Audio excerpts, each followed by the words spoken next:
Cerita silat yang ke-316. Novel sastra Pagoda Emas Pancer. Bersama suara serak, cerita dilanjut. Gunakan jurus pamungkas jimat dewa 5 elemen. Kau telah mencapai alam kaisar abadi, jadi kau hampir tidak bisa menggunakannya. Begitu dewa sihir Yue Yao mengatakan ini, hati Xiao Nunu berbinar. Ya, bagaimana mungkin aku bisa melupakan ini? Peri pedang berekor 9, peri anggur yang memikat, Ratu Iblis Malam Gelap dan yang lainnya juga ingat bahwa ketika Xiao Nunu berada di alam iblis dan pertempuran di lembah Changyue pecah, Dewi Yu Yao pernah berkata bahwa ada jurus pamungkas dalam gulungan ilahi 5 elemen. Namun, saat itu, Xiao Nunu hanya bisa menyelesaikan integrasi 5 elemen dan tidak mampu melakukan gerakan memahteihkan itu. Dan sekarang Xiao Nunu telah menerobos alam kaisar abadi dan mencapai standar yang disebutkan oleh Dewi Yue Yao. Apakah ini akan berhasil? Dewa Pedang Ekor 9 mengungkapkan keraguannya. Bagaimanapun, itu adalah jurus yang diciptakan oleh Dewi Sihir Yu Yao. Menurut mereka, tingkat kesulitannya pasti sangat tinggi. Dewa Sihir Yue Yao menjawab, jika itu adalah orang biasa, dia pasti tidak akan mampu melakukannya. Namun, gerakan ini diaktifkan oleh jimat ilahi 5 elemen. Tidak masalah apakah itu sulit atau tidak, selama kamu dapat mengaktifkan jimat ilahi 5 elemen. Setelah jeda, Dewa Sihir Yue Yao melanjutkan. Meskipun kamu belum dapat mengerahkan kekuatan penuh dari gerakan ini, kamu hampir tidak dapat menggunakannya. King Seng Drunken Immortal bertanya, bagaimana dengan konsumsinya? Menurutnya, jika konsumsinya besar, lebih baik menggunakan Red Dust Tribulation Array atau Pancer Golden Tower, yang setidaknya lebih aman. Tidak besar. Yue Yao Sang Dewa Sihir menjawab. Jimat ilahi 5 elemen dapat menahan dan menghasilkan satu sama lain. Kekuatan mereka dapat berputar sendiri dan menghasilkan kekuatan atribut lainnya, jadi tidak perlu mempertimbangkan masalah konsumsi diri. Wow, kamu benar-benar jenius. Miao. Xiao Nunu, bisakah kamu menggunakannya sendiri? Tanya Dewa Pedang Ekor 9. Aku tahu cara menggunakannya, tapi aku belum pernah mencobanya. Ketika Xiao Nunu pertama kali memperoleh gulungan ilahi 5 elemen, Dewi Yue Yao telah membantunya memahaminya secara menyeluruh. Xiao Nunu pada dasarnya tahu semua tentang cara menggunakan jimat ilahi 5 elemen dan cara menggabungkannya. Kalau begitu, mari kita coba. Kalau masih tidak berhasil, kita harus mencoba cara lain. Baiklah, aku tahu, jawab Xiao Nunu. Pada saat yang sama, di belakang Xiao Nunu, seekor monster besar mendekat dengan cepat. Duar. Setiap kali Raja Katak Iblis 10.000 tahun mendarat di tanah, itu seperti gunung, hancur berkeping-keping. Pohon-pohon di hutan hancur satu demi satu karenanya. Gunung-gunung dan sungai-sungai hancur satu demi satu karenanya. Setiap kali Raja Katak Iblis 10.000 tahun terjatuh, benda itu seperti gunung yang menghantam tanah, mengeluarkan kekuatan hantaman yang mengerikan. Anak manusia, aku menangkapmu, kata Raja Katak Iblis 10.000 tahun dengan kejam. Xiao Nunu mengerutkan kening, berbalik dan berkata, bukan aku yang membunuh keturunanmu, dan bukan aku yang menghisap darahnya. Apa gunanya kau mengejarku? Meskipun itu bukan kau, tapi kau baru saja menusuk dahiku. Hanya berdasarkan ini, aku akan menghancurkanmu berkeping-keping. Kau benar-benar menarik. Jika aku tidak melawan, bukankah aku akan mati di tanganmu? Xiao Nunu menjawab, diamlah. Apapun yang terjadi, aku akan membunuhmu hari ini. Raja Katak Iblis 10.000 tahun jelas-jelas mengincar Xiao Nunu. Sekalipun bukan kodok iblis berdarah biru yang dibunuh Xiao Nunu, dia takkan punya kesempatan bertahan hidup hari ini. Bersiaplah untuk mati. Seketika, Raja Katak Iblis 10.000 tahun memasuki jangkauan serangannya sendiri lagi. Gugua. Dengan suara gemuruh rendah, pipi, tenggorokan, dan perut Raja Katak Iblis 10.000 tahun menggelembung lagi. Suatu energi besar sedang terbentuk di dalam badannya. Pada saat yang sama, semua rune darah biru di belakang Raja Katak Iblis 10.000 tahun diaktifkan. Ini adalah kelenjar racunnya. Dengan kata lain, jurus selanjutnya dari Raja Katak Iblis 10.000 tahun mengandung serangan beracun dan sangat berbahaya. Gelombang racun. Dengung. Ruang bergetar hebat, dan Raja Katak Iblis 10.000 tahun membuka mulutnya dan memuentehkan gelombang energi biru. Gelombang energi biru itu bagaikan meteorit yang menyapu kehampaan, membawa serta kekuatan penghancur yang tak ada habisnya. Xiao Nunu hanya merasakan angin kencang datang dari belakangnya, cahaya dingin melintas di matanya, dan dia segera memanggil 5 badan roh primordial. Swiss, Swiss, Swiss, Swiss, Swiss. 5 badan spiritual pancer muncul di belakang Xiao Nunu. Di tangan mereka masing-masing memegang senjata sihir tingkat 9. Mereka adalah tombak hitam Changsen, cermin angin jahat, kuku tulang mata air kuning, pedang sihir hitam, dan bendera naga kekaisaran. Dalam sekejap, senjata ajaib di tangan badan spiritual pertama berubah menjadi tombak terbang besar. Cermin angin jahat di depan badan roh pancer kedua meletus dengan badai siklon ungu, bagaikan tornado, yang mengguncang langit dan bumi. Badan roh ketiga melemparkan paku tulang mata air kuning. Dengan kekuatan spiritual yang kuat yang disuntikkan ke dalamnya, paku tulang mata air kuning meledak seperti seberkas petir putih. Pedang sihir hitam di tangan roh keempat tiba-tiba membesar dan berubah menjadi pedang raksasa yang mampu membelah langit. Roh kelima memanggil naga oranye dengan panji naga kekaisaran. 5 badan roh pancer mengaktifkan senjata sihir super tingkat 9 di tangan mereka pada saat yang sama, dan 5 kekuatan mengerikan tercurah, menuju gelombang energi biru. Duar. Keenam kekuatan itu saling bertabrakan, menimbulkan sensasi yang mengejutkan. Suara ledakan dahsyat itu bergema hingga ribuan mil jauhnya, ruang angkasa hancur dan gunung-gunung serta sungai-sungai hancur. Kelima badan roh pancer itu masing-masing terhempas. Mereka jatuh terguling-guling ke tanah atau menabrak pegunungan yang jauh. Mereka tampak sangat malu. Pada saat yang sama, sosok Raja Katak Iblis 10.000 tahun juga berhenti sejenak. Itu benar-benar menghalanginya. Raja Katak Iblis dipenuhi dengan keterkejutan. Bagaimana mungkin seorang manusia lemah di tahap awal alam Kaisar Abadi dapat menghalangi gerakan memahtekkannya sekali lagi? Raja Katak Iblis 10.000 tahun tampak terkejut. Kenapa dia lebih sulit dibunuh daripada mereka yang berada di tahap akhir dan puncak alam Kaisar Abadi? Tanpa menunggu Raja Katak Iblis 10.000 tahun untuk melancarkan serangan berikutnya, Xiao Nunu tiba-tiba berhenti tanpa tahu kapan. Xiao Nunu terlihat berdiri tinggi di langit, menatap dengan tenang ke arah Raja Katak Iblis berusia 10.000 tahun. Kau mengejarku sepanjang jalan, sekarang giliranku. Xiao Nunu membentuk segel dengan satu tangan, dan kekuatan 5 elemen mengalir di badannya. Jimat Dewa 5 Elemen. Buka. Swiss, Swiss, Swiss, Swiss, Swiss. 5 berkas cahaya muncul berturut-turut di langit di atas Raja Katak Iblis 10.000 tahun. Kelima sinar cahaya ini sebenarnya adalah jimat ilahi 5 elemen. Kekuatan 5 elemen. Raja Katak Iblis 10.000 tahun bertanya dengan ragu, tetapi kemudian muncul rasa jijai di matanya. Bagaimana keterampilan sepele manusia bisa melakukan apapun padaku? Benarkah? Kalau begitu, jika kau punya nyali, berdiri saja di sana dan jangan bergerak. Saat kata-kata itu jatuh, segel Xiao Nunu berubah. Bas bas bas. Kelima elemen jimat dewa semuanya memancarkan fluktuasi energi yang tak tertandingi.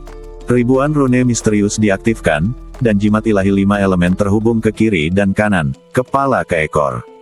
Dalam sekejap mata, lingkaran sihir tak terlihat yang besar berkumpul di atas kepala Raja Katak Iblis 10.000 tahun. Kekuatan kelima unsur itu terus menyatu, kilat dan guntur bergemuruh di angkasa, disertai awan gelap bergulung-gulung. Disertai angin kencang, sebuah tangan raksasa yang menutupi langit pun segera terbentuk. Tangan besar yang menutupi langit ini sangat mengejutkan. Ibu jarinya berwarna emas dan mengandung kekuatan emas. Jari telunjuk berwarna hijau, yang mengandung kekuatan kayu. Jari tengah berwarna biru muda, yang mengandung kekuatan air. Jari manis berwarna merah, yang mengandung kekuatan api. Jari kelingking berwarna hitam, yang mengandung kekuatan bumi. Yang paling unik adalah telapak tangannya. 5 susunan sihir berbentuk roda berputar di telapak tangannya. Tangan Dewa 5 Elemen. Suara Xiao Nunu sekeras guntur, memekakkan telinga. Keterampilan pamungkas jimat ilahi 5 elemen, kesatuan 5 elemen menjadi tangan ilahi. Duar. Guntur bergemuruh, ruang hancur, dan tangan raksasa 5 elemen jatuh dari langit, menyelimuti Raja Katak Iblis 10.000 tahun di bawahnya. Raja Katak Iblis tiba-tiba merasakan kekuatan membunuh yang tidak biasa. Kemampuan anak ini agak aneh. Jejak kegelisahan muncul di hati Raja Katak Iblis. Tanpa sadar, dia bersiap untuk menghindari kemampuan ini, tetapi yang tidak dia duga adalah bahwa ruang di mana dia berada sebenarnya terbatas. Apa? Tidak bisa bergerak. Raja Katak Iblis 10.000 tahun terkejut. Dia menatap tangan 5 elemen yang jatuh dan melihat lingkaran sihir di telapak tangan memancarkan cahaya ilahi yang cemerlang. Itu adalah kekuatan penyegelan. Tangan besar ini mengandung kekuatan penyegelan. Itu terjadi dalam sepersekian detik. Tangan dari 5 elemen, seperti telapak tangan dewa raksasa kuno, menekan badan Raja Katak Iblis 10.000 tahun dengan kuat. Duar. Bumi riyuntuh dan tenggelam dengan tajam, dan Raja Katak Iblis berusia 10.000 tahun langsung terdesak ke tanah. Kekuatan dahsyat itu meletus dan tak terbendung, menyapu ke segala arah dengan kekuatan dahsyat. Gunung-gunung di segala arah langsung rata dengan tanah, dan semua rumput serta hutan berubah menjadi debu. Bang! Raja Katak Iblis 10.000 tahun itu meronta dengan keras. Ia terus mengangkat badannya, tetapi tangan 5 elemen seperti sangkar, memenjarakannya dengan erat. Sudah ditekan. Xiao Nunu gembira, dengan sedikit kegembiraan di matanya. Dewa Pedang Berekor 9 berkata, "Ayo pergi dari sini sekarang." Tidak peduli apapun, Raja Katak Iblis 10.000 tahun memiliki kekuatan alam kaisar abadi sempurna dan tidak mudah untuk mengalahkannya. Selain itu, Xiao Nunu baru saja menerobos ke tahap awal kaisar abadi belum lama ini, dan tidak mampu mengerahkan kekuatan terkuat dari tangan ilahi 5 elemen. Saat ini, ia hanya bisa menekan Raja Katak Iblis 10.000 tahun tetapi tidak dapat mengalahkannya. Berapa lama tangan ilahi 5 elemen bisa bertahan?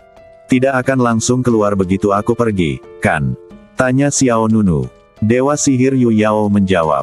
Tidak, kekuatan kelima elemen akan saling merangsang. Kekuatan mereka dapat bersirkulasi terus-menerus. Bagaimanapun, ini sudah cukup waktu bagimu untuk pergi. Mendengar ini, Xiao Nunu sangat gembira. Ia menyukai keterampilan praktis dan berbiaya rendah seperti ini. Sebagai perbandingan, meskipun skill lain kuat, skill tersebut juga menghabiskan banyak energi. Jika bukan karena kekuatan spiritual Xiao Nunu yang sangat besar, dia tidak akan mampu menahan gerakan terlarang itu. Tanpa tinggal lama, Xiao Nunu mengambil kembali 5 badan spiritual pancer, lalu berbalik dan pergi. Melihat Xiao Nunu kabur, Raja Katak Iblis 10.000 tahun menjadi murka dan menatap punggung Xiao Nunu dengan ganas. Kembalilah padaku. Aku akan membunuhmu, aku harus membunuhmu. Raja Katak Iblis 10.000 tahun terus menyerang tangan 5 elemen di badannya, tetapi tangan raksasa itu tidak bergerak sama sekali. Kutu kupret, kau benar-benar kabur, kembali saja ke sini. Raja Katak Iblis 10.000 tahun mengumpat, amarahnya memuncak dan dia menjadi semakin geram. Mendengarkan raungan Raja Katak Iblis dari belakang, Xiao Nunu mensibir. Akhirnya berhasil menyingkirkannya. Jika medan perang di wilayah kekaisaran belum dimulai, aku benar-benar ingin menggunakan semua kartuku untuk melawannya. Bagi Raja Katak Iblis 10.000 tahun, ditekan di sini oleh manusia lemah di tahap awal alam kaisar abadi jelas merupakan aib terbesar dalam hidupnya. Di sisi lain, di hutan yang rimbun, Si Yuanyang, Si Liyue dan murid-murid Dameng Yunfeng lainnya segera dievakuasi. Kalimat Raja Katak Iblis 10.000 tahun bisa membuat rambut mereka berdiri tegak dan membuat mereka ketakutan. "Kakak, Tuan Muda Xiao belum kembali," kata Si Liyue dengan ekspresi khawatir. Si Yuanyang sedikit mengernyit dan berkata dengan suara berat. "Jangan khawatir. Kakak Xiao sangat cakap dan dia pasti bisa lolos." Si Liyue ragu-ragu dan berkata, "Bagaimana kalau aku kembali dan melihatnya?" "Tidak. Itu sama saja dengan bunuh diri jika kamu kembali. Tapi Tuan Muda Xiao telah menyelamatkan kita berkali-kali. Aku merasa tidak enak membiarkannya menghadapi Raja Katak Iblis 10.000 tahun sendirian." "Baiklah, kamu tinggal saja, aku akan kembali dan melihatnya." Si Yuanyang menghela napas. Tepat saat dia selesai berbicara, tiba-tiba, aura yang kuat datang dari belakang. Si Liyue sangat gembira. "Tuan Muda Xiao." Si Yuanyang juga melihat ke belakang. Namun sebelum keduanya bisa melihat siapa yang datang, tiba-tiba kegelapan menyerbu hutan, dan kemudian, aliran darah naik, dan seorang murid puncak Dameng Yun terpenggal dalam sekejap. Swiss. Pada saat kegelapan menyerbu, serangkaian darah hangat memercik ke si Yuanyang dan si Liyue. Kemudian, kepala seorang murid Dameng Yun Feng terbang dan dia meninggial di tempat. Apa ini? Semua orang di Dameng Yun Feng terkejut. Wajah semua orang berubah drastis. Apa yang telah terjadi? Si Yuanyang juga langsung bereaksi. Itu bukan kakak Xiao. Hati si Liyue juga menegang. Bukan Xiao Nunu yang kembali. Lagi pula, orang-orang yang datang. Kejam. Sebelum semua orang bisa bereaksi, cahaya dingin lain muncul dan sebuah pedang terbang di atas. Semua orang, hati-hati, teriak si Yuanyang. Pada saat yang sama, dia segera mendorong si Liyue menjauh. Klang! Sebuah pedang dingin melesat melewati sisi si Liyue. Pada saat yang sama sehelai rambutnya terpotiong, dua murid Dameng Yun Feng di sebelahnya dipenggal kepalanya. Si Liyue merasa seperti jatuh ke dalam gua es, pikirannya menjadi kosong. Siapa ini? Siapa yang membunuh orang? Hahaha, waktu berburu telah dimulai. Suara tawa dingin memenuhi telinga semua orang. Murid-murid Dameng Yun Feng merasa gugup. Di dalam kegelapan, sesosok seperti dewa kematian berdiri di dahan pohon besar. Dia menatap ke arah sekelompok orang dari Dameng Yun Feng, tatapannya bagaikan seorang pemburu yang berbahaya sedang mengamati mangsa yang telah jatuh ke dalam perangkap. Itu kamu, Si Kong Lian. Si Yuanyang mengenali orang itu dan wajahnya menjadi pucat seolah-olah dia sedang menghadapi musuh yang kuat. Murid-murid Dameng Yun Feng lainnya bahkan lebih panik. Itu orang-orang dari Paviliun Citian. Kutu kupret, aku tahu bahwa selain Paviliun Citian dan Sekte Dewa Bingpo, tidak ada yang akan terus-menerus mengincar kita. Paviliun Citian, masalah yang lebih besar daripada Sekte Dewa Bingpo. Paviliun Citian dan Dameng Yun Feng selalu menjadi musuh bebuyutan. Dalam pertempuran besar 200 tahun yang lalu, Jiang Zixue, murid paling menonjol dari Dameng Yun Feng, yang dikenal sebagai Valkyrie, meninggal di Paviliun Citian. Sekarang, mereka baru saja kabur dari Sekte Dewa Bingpo, namun tanpa diduga mereka kembali menjadi sasaran Paviliun Citian. Hehe. Kemudian, tawa sinis lainnya terdengar. Semuanya, kami berdua bersaudara telah mencari orang-orangmu dari Dameng Yun Feng. Lihat, betapa bijaksananya kalian. Begitu banyak orang berkumpul bersama, tepat bagi kita untuk menangkap mereka semua dalam satu gerakan. Si Yuanyang, si Liyue dan yang lainnya tampak semakin gelisah.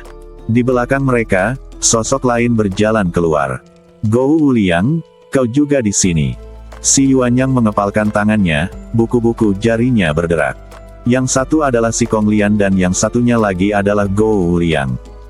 Selama bertahun-tahun, entah berapa banyak murid Dameng Yun Feng yang telah dibunuh oleh mereka. Kapanpun pengikut sekte itu bertemu mereka saat keluar, mereka pasti akan menjadi sasaran mereka. Gou Wuliang tersenyum sinis dan berkata, cepat lari, kami akan memberimu 10 hitungan untuk kabur. Setelah 10 hitungan, kami akan mulai memburumu. Dia tampak seperti kucing yang sedang bermain dengan tikus. Penghinaan yang paling langsung. Semua orang di Dameng Yun Feng merasakan kulit kepala mereka kesemutan. Ayo pergi, kata si Yuanyang dengan cemas. Jika hanya si Kong Lian atau Gou Wuliang, si Yuanyang mungkin akan mencobanya, tetapi dengan kedua orang ini muncul pada saat yang sama sekali tidak ada peluang untuk menang. Dibandingkan dengan kabur, dia mungkin memiliki peluang lebih baik untuk bertahan hidup. Murid-murid Dameng Yun Feng kabur tanpa ragu-ragu. Larilah lebih cepat, jangan biarkan kami menangkapmu dengan mudah, kalau tidak, ini akan terlalu membosankan. Kata si Kong Lian ringan. Menurut pendapatnya, ini hanya permainan pembunuhan. Gou Wuliang kemudian memulai hitung mundur secara perlahan. 1, 2, 3. Suara Gou Wuliang bagaikan surat perintah kematian, membuat semua murid Dameng Yun Feng ketakutan. Si Yuanyang sangat cemas, dan dia segera mengungsi bersama si Liyue. Aku tidak menyangka bahwa aku akan lolos begitu saja dari sarang serigala dan jatuh ke sarang harimau. Apakah Dameng Yun Feng benar-benar akan menghadapi bencana hari ini? Baru saja ketika kita berada di kolam iblis es ekstrim, kita masih memiliki Xiao Nunu untuk membantu kita, tetapi sekarang Xiao Nunu masih berhadapan dengan Raja Katak Iblis berusia 10.000 tahun. Siapa yang bisa kita andalkan untuk menyelesaikan krisis kali ini? 7. Gou Wuliang dengan cepat menghitung beberapa angka terakhir. 8, 9, 10. Hehe. Gou Wuliang menyeringai, matanya penuh kekejaman. Berburu. Si Kong Lian segera menjawab. Mulai. Saat kata-kata itu jatuh, si Kong Lian melemparkan pisau terbang bulan sabit. Swiss. Pisau terbang bulan sabit melesat langsung ke kedalaman hutan yang redup. Seorang murid dari Dameng Yunfeng langsung merasakan dirinya dikunci oleh niat membunuh yang dingin. Dia berbalik tiba-tiba, dan pisau terbang itu dengan kejam menebas badannya. Ah! Teriakan melengking terdengar, dan murid itu langsung terpotiong menjadi dua bagian. Yang keempat, kata si Kong Lian kepada Gou Wuliang. Yang terakhir mengangkat bahunya. Tidak apa-apa, aku bisa menyusul. Si Kong Lian tersenyum dan berkata, jangan curang. Kita sepakat bahwa siapapun yang membunuh lebih banyak akan memberikan pil kaisar emas kepada pihak lain. Gou Wuliang mengangkat alisnya. Tidak pasti siapa yang akan kalah. Begitu kata-kata itu jatuh, Gou Wuliang melintas dan segera menghilang dari tempatnya. Detik berikutnya, tangisan menyedihkan terdengar dari hutan. Permainan. Bagi si Kong Lian dan Gou Wuliang, pembunuhan ini hanyalah permainan berburu dan membunuh di antara mereka berdua. Murid-murid Dameng Yunfeng tidak dapat melawan sama sekali dan hanya bisa dibantai. Ah! Jangan bunuh aku. Tolong, tolong. Teriakan menyedihkan itu terus bergema di hutan. Satu demi satu murid puncak Dameng Yun terjatuh ke dalam genangan darah. Putus asa. Sungguh putus asa. Hei, hanya ada sedikit sampah yang tersisa di Dameng Yunfeng. Di masa lalu mereka yang gemilang, mereka hampir tidak bisa melawan paviliun Citian kita, tetapi sekarang, mereka bahkan tidak bisa kabur. Si Kong Lian mengejek sambil membunuh. Setiap kali pisau terbang bulan sabit terbang keluar, seorang murid Yunfeng meninggal. Gou Wuliang juga sedang dalam suasana hati yang membunuh. Dia mencengkeram leher seorang murid Dameng Yunfeng dan mengerahkan kekuatan dengan jari-jarinya. Dengan ledakan kabut darah, kepala dan badan lawan terpisah. Itu benar-benar tidak ada artinya. Sekte ini seharusnya sudah dihancurkan 200 tahun yang lalu. Mereka seharusnya berterima kasih atas kebaikan paviliun Citian kita, yang memungkinkan mereka bertahan hidup dalam waktu yang lama. Ketakutan menyebar. Pembunuhan terus berlanjut. Di dalam hutan yang remang-remang, bau darah menyebar diam-diam. Pada saat yang sama, Xiao Nunu berhasil menghindari kejaran Raja Katak Iblis 10.000 tahun. Swiss. Pada saat ini, sosok kekar muncul di depan Xiao Nunu. Tuan Xiao Nunu, Anda akhirnya kembali. Orang yang datang adalah Wanyan Yi. Orang lainnya masih memegang tungku alkimia di tangannya. Pil dewa misterius darah biru masih disempurnakan, dan api di luar tungku belum padam. Di mana yang lainnya? Tanya Xiao Nunu. Mereka mungkin akan musnah sepenuhnya, kata Wanyan Yi. Seluruh pasukannya musnah. Xiao Nunu mengerutkan kening. Apa maksudmu? Wanyan Yi berkata dengan serius. Orang-orang dari paviliun Citian telah datang ke pintu kita. Hah? Mendengar ini, Xiao Nunu menyipitkan matanya sedikit, ekspresinya sedikit tegas. Paviliun Citian, bagi Dameng Yunfeng, ini adalah musuh yang lebih berbahaya daripada Sekte Ilahi Bingpo. Wanyan Yi menggelengkan kepalanya dan dada, berkata, Paviliun Citian benar-benar kejam. Kali ini mereka datang untuk membunuh kita semua. Sayang sekali, sejak kematian Jiang Zixue, tidak ada tokoh kuat di Dameng Yunfeng. Mereka akan mendapat masalah kali ini. Wanyan Yi tidak berniat campur tangan. Dia juga tidak berniat meminta Xiao Nunu pergi dan membantu. Perseteruan antara paviliun Citian dan Dameng Yunfeng telah berlangsung lama. Xiao Nunu dan Wanyan Yi hanyalah orang luar. Bahkan jika mereka dapat membantu kali ini, mereka tidak dapat membantu lain kali. Berapa banyak orang yang datang dari paviliun Citian? Tanya Xiao Nunu. 2. Anggota peringkat surgawi. Bukan anggota peringkat surgawi, tetapi tidak ada bedanya dengan mereka. Apa maksudmu dengan tidak ada bedanya? Itu berarti bahwa kedua orang ini memiliki kekuatan orang kuat peringkat surgawi, tetapi tidak ada dalam daftar. Kata Wanyan Yi. Melihat Xiao Nunu masih bingung, dia menjelaskan, maksudku, ada dua jenis orang di dunia ini yang tidak jauh berbeda dari anggota peringkat surgawi. Yang satu sepertimu, yang kuat tetapi tidak bersaing untuk mendapatkan daftar. Bagaimana dengan jenis yang lain? Jenis yang lain adalah batas usia. Batas usia, ya, ada batas usia untuk peringkat surgawi. Sebelum usia 200, seseorang harus mencapai alam kaisar abadi untuk bersaing memperebutkan peringkat surgawi. Dua orang yang datang dari paviliun Citian kali ini adalah Si Kong Lian dan Gou Wuliang. Kedua orang ini adalah orang yang terlambat berkembang. Sebelum usia 200, mereka tidak mencapai alam kaisar abadi, jadi mereka tidak dapat memasuki peringkat surgawi. Tetapi setelah usia 200, mereka mendapat kesempatan besar, yang menyebabkan pertumbuhan kekuatan mereka yang cepat. Sekarang mereka telah memasuki tahap tengah kaisar abadi-abadi. Setelah mendengar penjelasan Wanyan Yi, Xiao Nunu mengangguk. Aku tidak menyangka kalau peringkat Raja Surgawi 9 provinsi peringkat surgawi akan memiliki batasan seperti itu. Tidak heran ada begitu banyak orang kuat di alam abadi Jiushu, tetapi hanya ada 20 orang di peringkat surgawi. Untuk mencapai alam kaisar abadi sebelum usia 200 tahun, syarat ketat ini saja sudah cukup untuk menghalau lebih dari 99% orang jenius dan penjahat. Jadi, meskipun Si Kong Lian dan Gou Wuliang sama-sama berada di tahap tengah kaisar abadi, mereka tidak dapat memasuki peringkat surgawi. Adapun peringkat bumi, mereka berdua memandang rendah hal itu dan tidak bersaing untuk mendapatkannya. Tuan Xiao Nunu, ayo kita pergi. Si Yuanyang dan Si Liyue tidak akan menyalahkanmu. Selain itu, Si Kong Lian dan Gou Wuliang sangat kuat. Mereka telah bekerja sama untuk membunuh kaisar abadi tahap akhir. Jadi, jangan ikut campur. Sejujurnya, Wanyan Yi masih peduli dengan Xiao Nunu. Meskipun dia juga merasa kasihan terhadap orang-orang di Dameng Yunfeng, dia benar-benar tidak berdaya untuk berbuat apapun. Jika Si Kong Lian dan Gou Wuliang bekerja sama, mereka dapat membunuh orang-orang yang berada di atas level mereka. Wanyan Yi juga tidak ingin Xiao Nunu membahayakan dirinya sendiri. Di mana mereka? Tanya Xiao Nunu. Hah? Wanyan Yi awalnya tertegun, lalu menunjuk ke suatu arah. Di hutan yang dingin, bahaya mengintai di setiap sisi.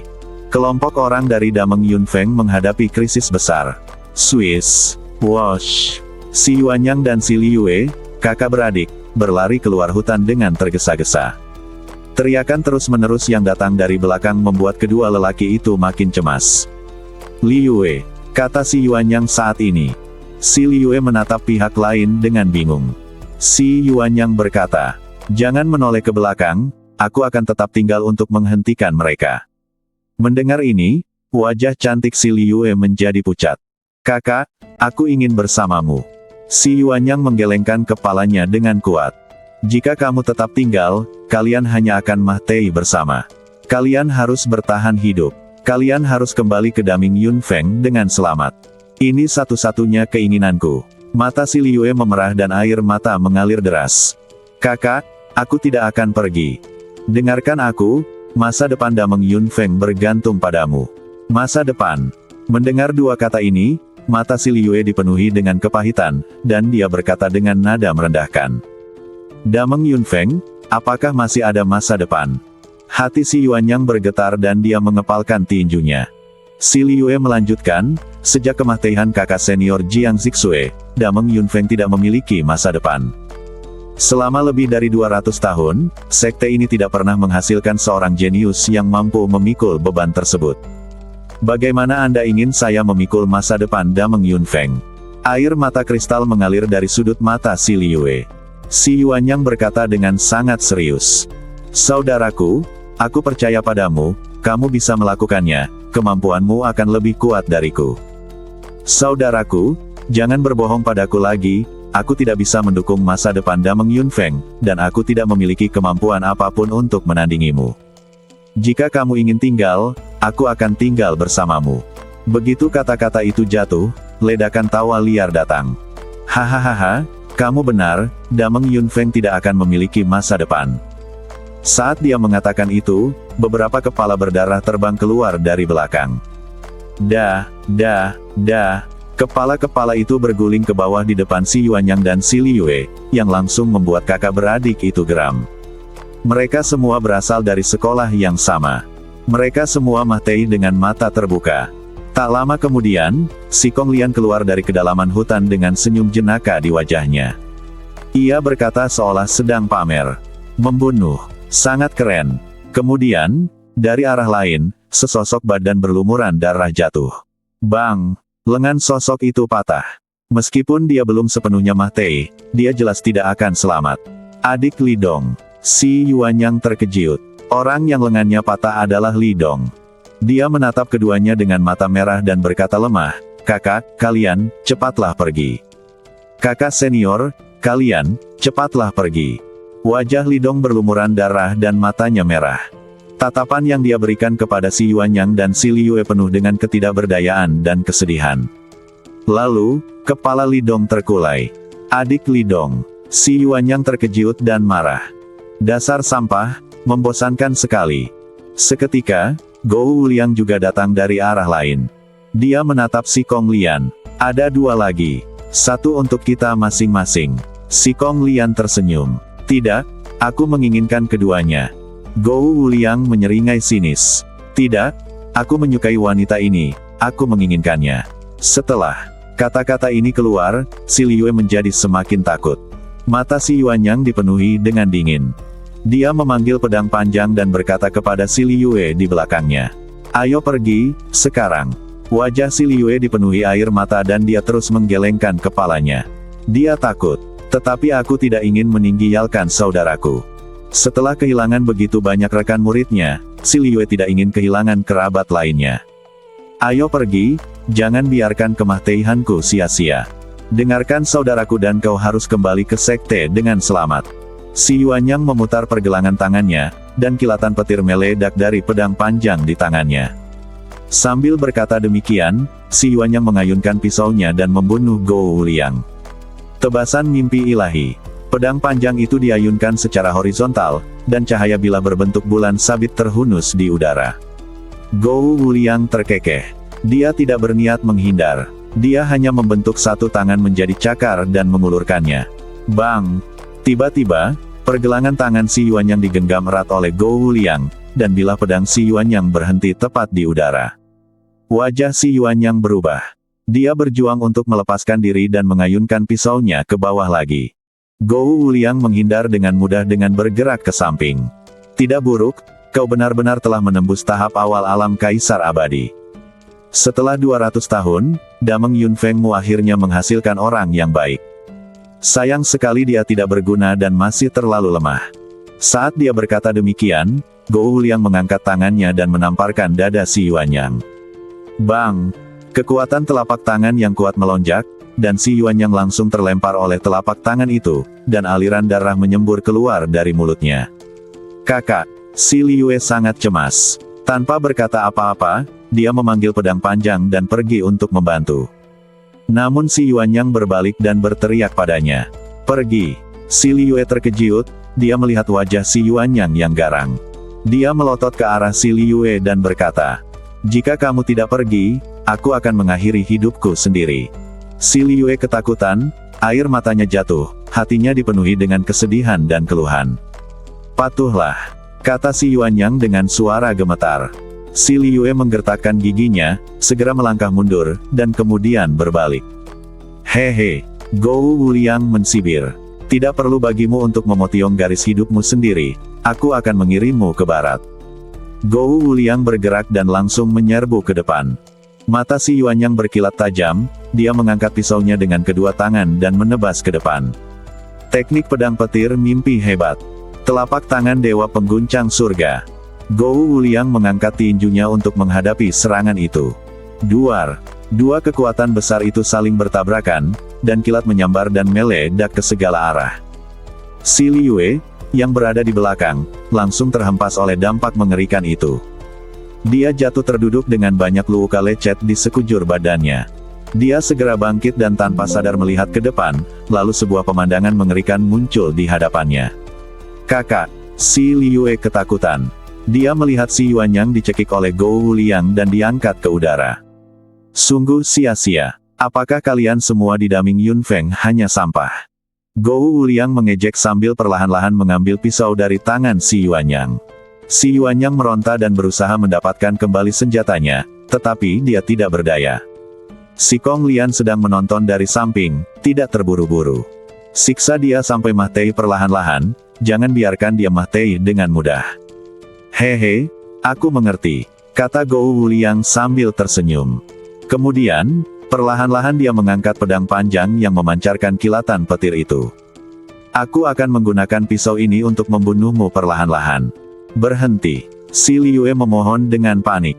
Tenggorokan si Yuanyang tercekik dan wajahnya berubah ungu. Dia berkata dengan susah payah. Ayo pergi, cepat. Mata si Liyue dipenuhi air mata. Dia berbalik dan pergi dengan hati yang kejam. Namun detik berikutnya, teriakan memilukan datang dari si Yuanyang di belakang. Ah! Badan si Liyue bergetar saat mendengar teriakan itu. Dia berbalik dan melihat Gou Wuliang menusukkan pisau panjang itu langsung ke badan si Yuanyang. Ayo kita pergi. Hehe. Gou Wuliang tersenyum muram pada si Liyue. Selama kamu melangkah maju, aku akan menusuknya dan menyiksanya sampai mati secara perlahan. Wajah si Liyue memucat. Dia tidak dapat pergi, dan dia tidak dapat tinggal.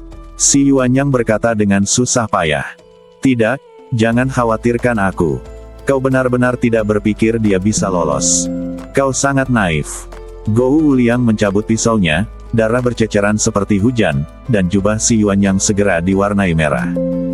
Gou Wuliang menatap pedang panjang di tangannya dengan penuh minat. Aku bertanya-tanya mengapa pedang ini terlihat familiar. Ternyata ini adalah pedang yang dikenakan wanita itu saat itu. Mendengar kata-kata wanita itu, si Kong Lian yang tidak jauh juga menunjukkan sedikit keterkejutan. Pisau ini adalah pisau Jingmeng, yang hanya bisa dimiliki oleh orang berikutnya yang bertanggung jawab atas Daming Yunfeng. Dulu, wanita kutu kupret itu menggunakannya untuk membunuh begitu banyak orang di paviliun Citian kita. Aku tidak menyangka bahwa orang yang tidak berguna seperti itu bisa memilikinya hari ini. Sepertinya Daming Yunfeng tidak jauh dari kehancuran. Heh, membosankan. Gou Wuliang menatap si Yuanyang dengan jijai. Aku akan mengirim semua kepala kalian ke penguasa Daming Yunfeng. Kalian tidak perlu berterima kasih padaku. Anggap saja itu perbuatan baik. Setelah itu, Gou Wuliang menjepit leher si Yuanyang erat-erat dengan satu tangan dan mengangkat pisau Jingmeng lagi dengan tangan lainnya. Ujung pisau yang bersinar dengan kilat itu menghadap ke alis si Yuanyang. Si Liyue ketakutan. Dia berlari ke depan dan berteriak, "Jangan bunuh dia, jangan bunuh dia, aku mohon padamu." Namun, permohonan si Liyue tidak mendapat belas kasihan dari Gou Wuliang dan si Kong Lian. Yang ada hanya kekejaman dan keceriaan di wajah mereka. Selamat tinggal, kau sampah kecil.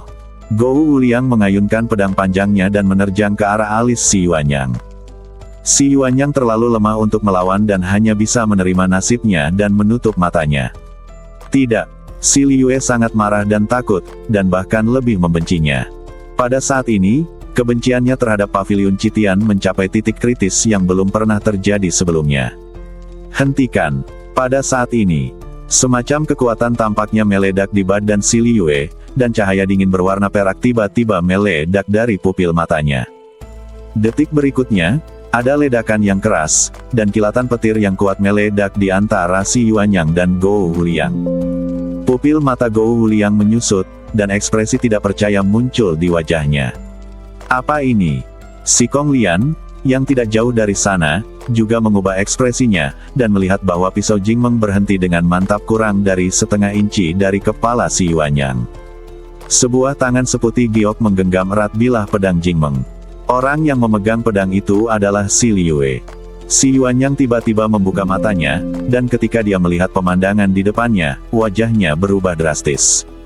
Liyue. Si Yuanyang memanggil dengan lembut, ekspresinya sangat rumit. Namun si Liyue tidak bereaksi sama sekali. Meskipun darah merah terus mengalir dari sela-sela jarinya, badannya tetap tidak bergerak. Gou Wuliang menyeringai. Kekejamanmu sedikit mirip dengan wanita itu. Wanita itu, haha, si Liyue tertawa dingin. Sudah 200 tahun. Apakah orang-orang di paviliun Citianmu begitu takut sehingga mereka bahkan tidak berani menyebut namaku? Saat kata-kata itu jatuh, aura yang sangat menakutkan terpancar ke segala arah. Si Liyue memutar pergelangan tangannya, dan kekuatan internal yang besar mengalir ke bilah pedang itu. Bang! Gou Wuliang tiba-tiba merasa mati rasa, dan tangannya yang memegang gagang pisau terguncang paksa. Apa yang sedang terjadi? Hati Gou Wuliang menegang. Saya telah mencapai tahap tengah alam kaisar abadi. Si Liyue hanyalah seorang kaisar abadi biasa. Bagaimana mungkin dia tiba-tiba mengeluarkan kekuatan yang luar biasa seperti itu? Tanpa menunggu reaksi Gou Wuliang, si Liyue menggerakkan tangannya ke gagang pisau, dan saat dia menggenggam pisau dengan punggung tangannya, dia mengayunkan bilah pisau yang tajam. Ci! Darah mengalir deras, dan Gou Wuliang tiba-tiba merasakan lengannya menjadi dingin. Dia menatap dan melihat lengan yang menjepit si Yuan yang terputus tiba-tiba. Duar! Gou Wuliang terkejut. Dia tiba-tiba menyadari bahwa si Liyue di depannya seperti orang yang sama sekali berbeda, terutama matanya, yang dingin dan suram, dan membawa keagungan yang memandang rendah semua orang. Ada yang aneh. Gou Wuliang menutupi luka di lengannya yang patah dan melangkah mundur tanpa sadar. Kamu bukan si Liyue. Siapa kamu? Aku. Si Liyue mensibir, dan dalam sekejap, seluruh badannya meledak dengan aura yang cemerlang. Aura kuat yang belum pernah terjadi sebelumnya terbangun dengan tenang, rune misterius melintas di badannya, rambut si Liyue jatuh, pola peri perak muncul di antara alisnya, temperamennya yang dingin, matanya yang tajam, menunjukkan keanggunannya yang tak tertandingi. Da Meng Yunfeng. Jiang Zixue. Da Meng Yunfeng. Jiang Zixue. Ucapnya perlahan dengan nada dingin. Rambut panjang si Liyue terurai, dan pola peri perak muncul di antara alisnya. Pada saat ini, temperamennya berubah drastis, terutama matanya, yang menunjukkan perasaan tajam seperti bilah pisau. Duar! Terdengar kilat dan guntur di atas langit. Kekuatan agung surga mengguncang langit. Ketika mereka mendengar tiga kata Jiang Zixue, Gou Wuliang dan Si Kong Lian, dua pria kuat dari paviliun Citian, mengubah ekspresi mereka secara drastis, dan rasa takut yang tersembunyi jauh di dalam hati mereka langsung menyebar ke seluruh badan mereka. Valkyrie, Jiang Zixue, dulunya adalah jenius teratas yang paling menonjol di Da Meng Yunfeng. Dalam pertempuran terakhirnya, dia memimpin sekelompok murid dari Da Meng Yunfeng untuk menyerang paviliun Citian. Dia membunuh 5 tetua sendirian dan melukai wakil pemimpin paviliun Citian dengan pareh. Di antara kelima tetua, 3 berada di tahap tengah Kaisar Abadi, 2 berada di tahap akhir Kaisar Abadi, dan wakil Master Pavilion bahkan memiliki kekuatan puncak Kaisar Abadi. Tetapi, Jiang Zixue jelas telah jatuh. Dia jelas sudah mati. Mengapa orang di depanku mengaku sebagai Jiang Zixue? Di belakang si Liyue, si Yuan yang akhirnya bisa mengatur napas. Lengan Gou Wuliang yang patah masih tergantung di lehernya. Dia melepaskan lengan yang patah itu dan menatap orang di depannya dengan ekspresi rumit. Si Yuan yang jelas-jelas tahu sesuatu tentang situasi itu.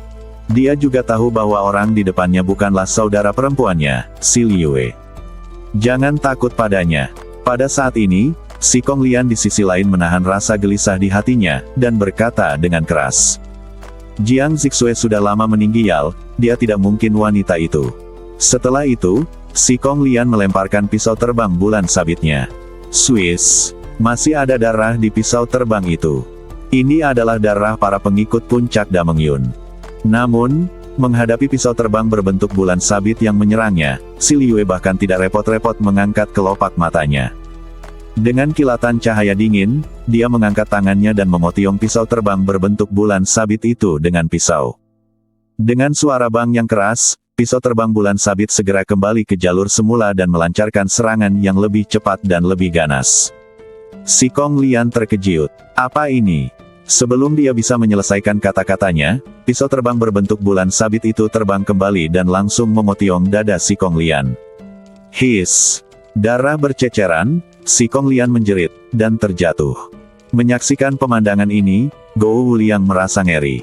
Jiang Zixue. Dia benar-benar Valkyrie Jiang Zixue. Berjalan. Ketakutan di hatinya seperti banjir yang menerobos bendungan, dan Gou Wuliang benar-benar panik. Meskipun dia dan Si Kong Lian sama-sama berada di tahap tengah alam Kaisar Abadi, dan meskipun mereka berdua memiliki rekam jejak yang luar biasa dalam bergabung untuk membunuh Kaisar Abadi tahap akhir, rasa takut yang dibawa Jiang Zixue kepada mereka terukir dalam jiwa mereka. Swiss. Gou Wuliang berbalik, lalu melompat dan melesat ke dalam kehampaan. Lengan yang patah, Teman, semuanya tidak berarti apa-apa saat ini. Dia hanya ingin pergi dari sini secepat mungkin. Namun sedetik kemudian, sebuah bayangan tiba-tiba muncul di langit di depan Gou Liang. Swoosh! Kemudian, bayangan yang tadinya kabur menjadi jelas, dan Si Liyue menghalangi jalan dengan pisaunya, menghalangi jalan Gou Liang untuk kabur. Gou Liang merasa ngeri. Dia menampakkan ekspresi panik yang amat dalam, persis seperti murid-murid Dameng Yunfeng yang baru saja dibunuhnya dengan kejam. Dentang! Suara keras pedang bergema di langit, dan di atas 9 langit, langit menjadi gelap gulita. Di belakang Si Liyue, formasi rune seperti bulan terang dengan cepat terbuka. Si Liyue memegang gagang pisau dengan kedua tangan dan menatap Gou Liang seolah-olah sedang melihat mahiat. Kau telah membantai murid-muridku Dameng Yunfeng. Kau pantas mati. Tebasan salib Jingmeng. Si Liyue mengayunkan pedangnya terus-menerus, dan dalam sekejap, cahaya pedang perak berbentuk salib meledak. Gou Liang ketakutan. Ia ingin kabur, tetapi menemukan bahwa ruang di sekitarnya telah menjadi statis. Badannya seolah terkunci, tidak bisa bergerak. Jangan bunuh. Swiss. Sebelum dia bisa menyelesaikan kata-katanya, cahaya bila bersilang itu menembus badan Gou Liang seperti 2 bulan sabit. Mata Gou Liang terbuka lebar dan wajahnya pucat. Kemudian, dia menyaksikan badannya terbelah menjadi 4 bagian. Badannya berangsur-angsur terpisah seperti potiongan kertas. Ah! Tepat saat Gou Liang menjerit, sebilah pisau lain menebas lehernya. Darah menghujani dan jeritan berhenti tiba-tiba. Kepala Gou Liang terbalik di udara, lalu jatuh bersama seluruh badannya. Swiss! Si Liyue jatuh kembali ke tanah dengan mantap. Adegan hujan darah di belakangnya dan anggota badan yang jatuh menjadi latar belakangnya saat ini.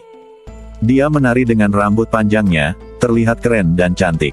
Si Yuanyang, yang tidak jauh darinya, memiliki ekspresi serius di wajahnya dengan ekspresi yang rumit. Melihat badan Gou Liang yang terluka, Si Yuanyang ragu untuk berbicara, tidak tahu bagaimana memulainya. Namun, Si Liyue tidak berniat untuk berkomunikasi dengan Si Yuanyang. Dia mengalihkan pandangannya yang dingin ke sisi lain hutan, dengan niat membunuh yang lebih kuat di matanya. Pada saat ini, jauh di dalam hutan, Si Kong Lian berlari sekuat tenaga menyelamatkan diri.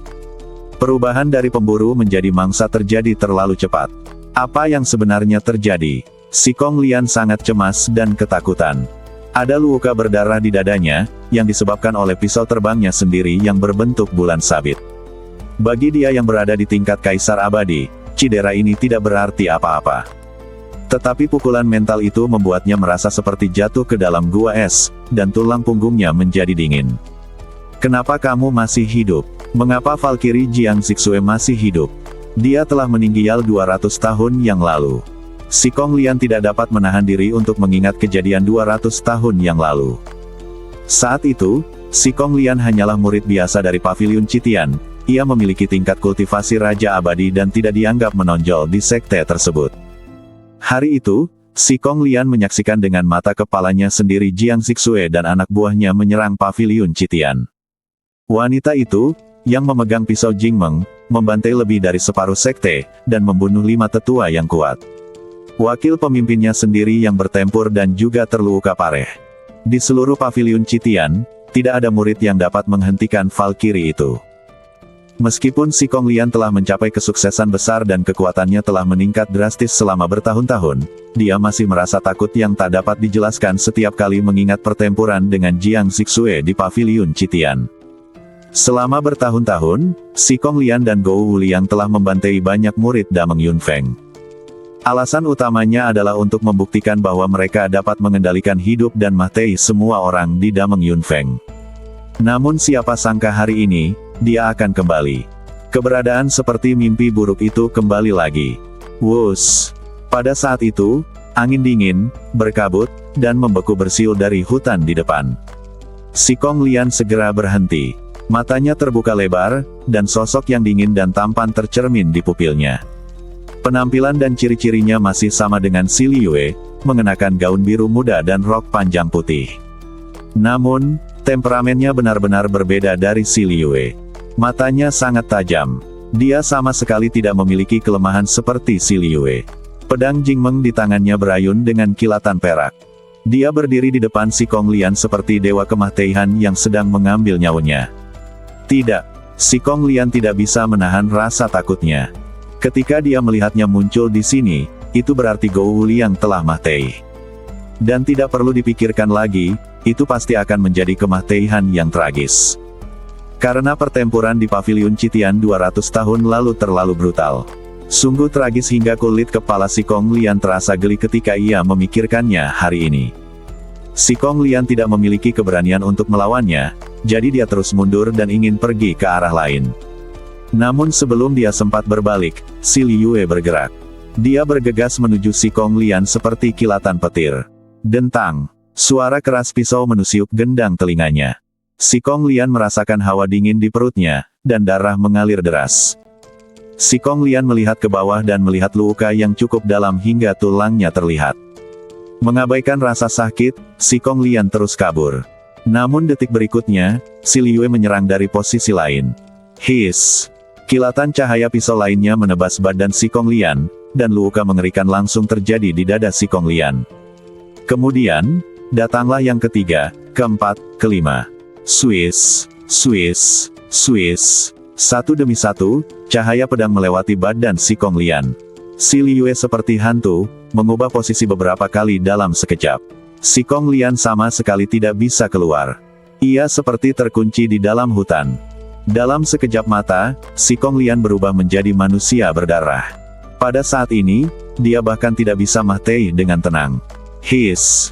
Dua lampu pisau lagi melintas, dan kedua tangan si Kong Lian diayunkan tinggi. Ah! Si Kong Lian menjerit melengking. Bahunya kosong. Dia terhuyung mundur, lalu menekuk lutut dan berlutut di tanah. Bang! Tindakan berlutut ini membuat si Liu Yue berhenti menyerang. Dia berdiri di depan si Kong Lian dengan wajah tanpa ekspresi, sedingin es. Kasihanilah, ampunilah. Suara si Kong Lian bergetar, dan darah di wajahnya tidak dapat menutupi ketakutannya. Aku tidak ingin mati. Tolong ampuni aku. Nona Valkyrie, aku tidak akan pernah berani melakukannya lagi. Si Kong Lian menangis terseduh-seduh, dan benar-benar berbeda dari kesombongan dan rasa puas dirinya sebelumnya. Baru saja dia membanggakan, sangat memuaskan membunuh, tapi saat ini, dia hanya berlutut di tanah, dengan ingus dan air mata. Aku tidak ingin mati. Si Kong Lian memohon, akhirnya aku berhasil menembus alam kaisar abadi-abadi, dan akhirnya aku menjadi salah satu orang terkuat di Bak Singsu. Aku tidak ingin mati, kumohon, biarkan aku pergi. Apapun yang kau inginkan, aku akan setuju, asalkan kau bisa menyelamatkan hidupku.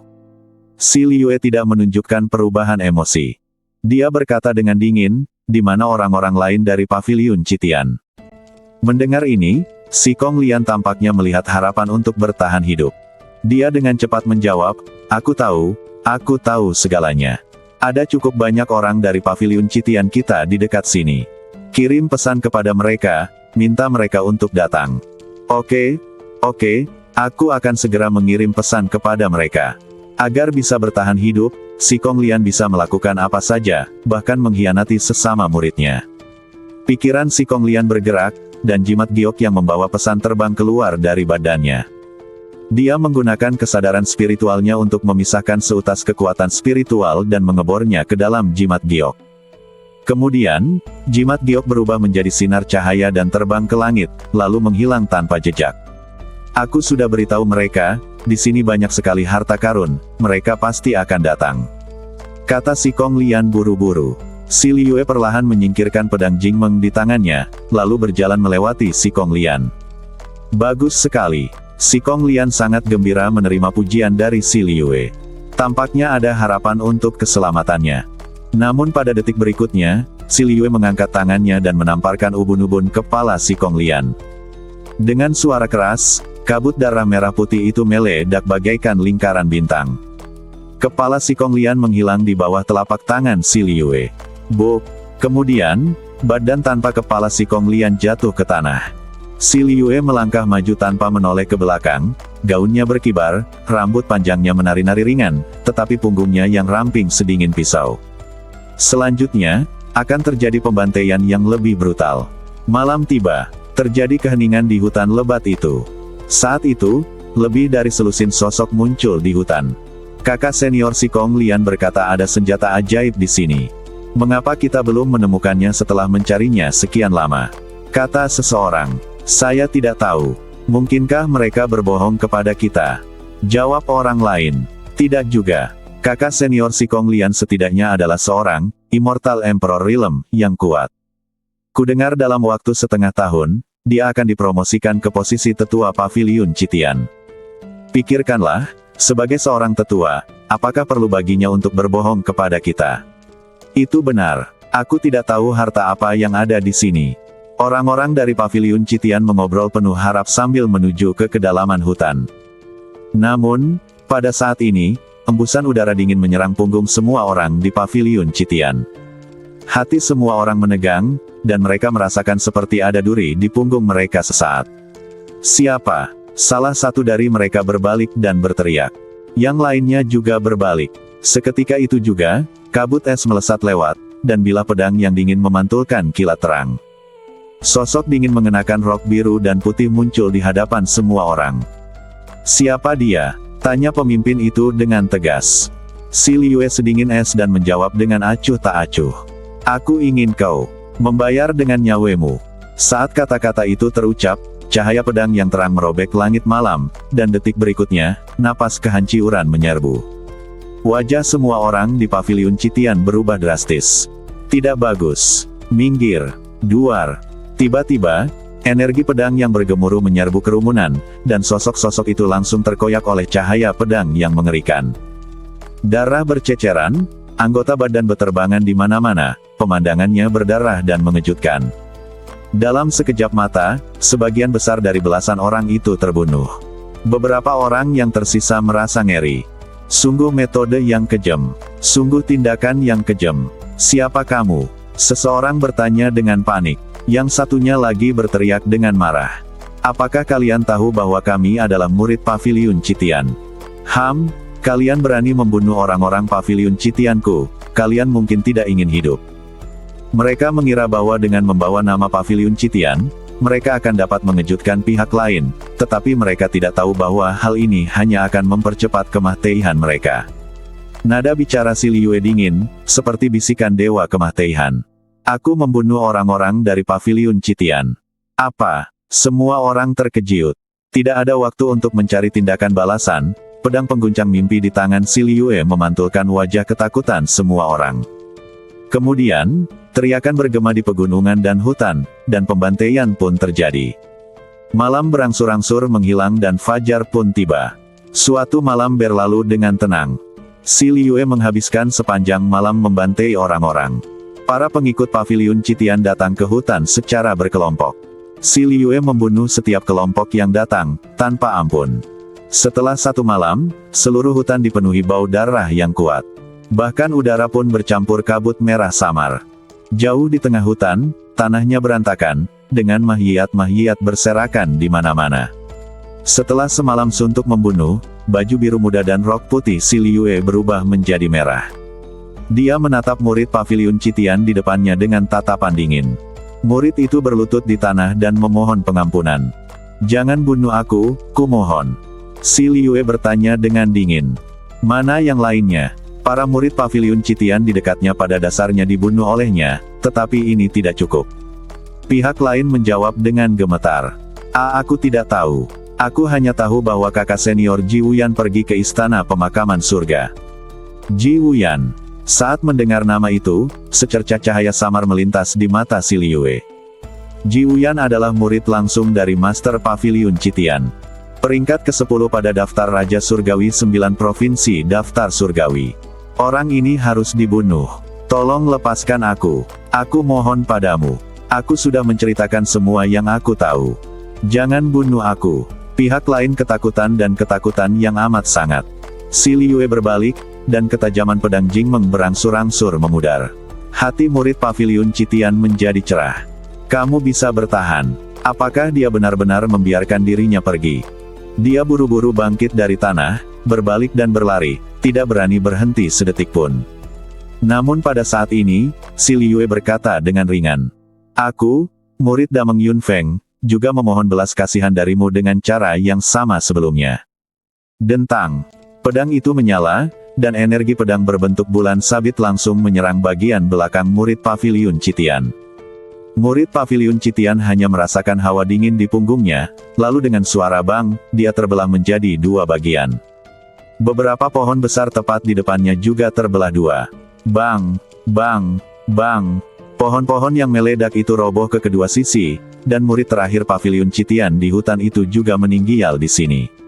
Di langit timur, seberkas cahaya menerobos awan dan menyinari bumi. Seberkas sinar matahari lembut menyinari wajah Si Liyue, membuat kulitnya yang cerah tampak agak transparan. Pada saat ini, Si Yuanyang, murid utama Dameng Yunfeng, datang. Si Yuanyang tidak menyelesaikan perkataannya dan langsung mengganti topik pembicaraan. Si Yuanyang senang bertemu dengan kakak senior Zixue. Ekspresi Si Yuanyang tampak rumit, dan hatinya dipenuhi dengan perasaan campur aduk. Meski penampilannya persis sama, tidak ada jejak Si Liyue pada orang di depannya. Si Liyue memasang ekspresi kosong di wajahnya. Dia membuka bibir merahnya dan berkata, "Kumpulkan semua jiwa abadi murid-murid kita dan kirim mereka kembali ke sekte."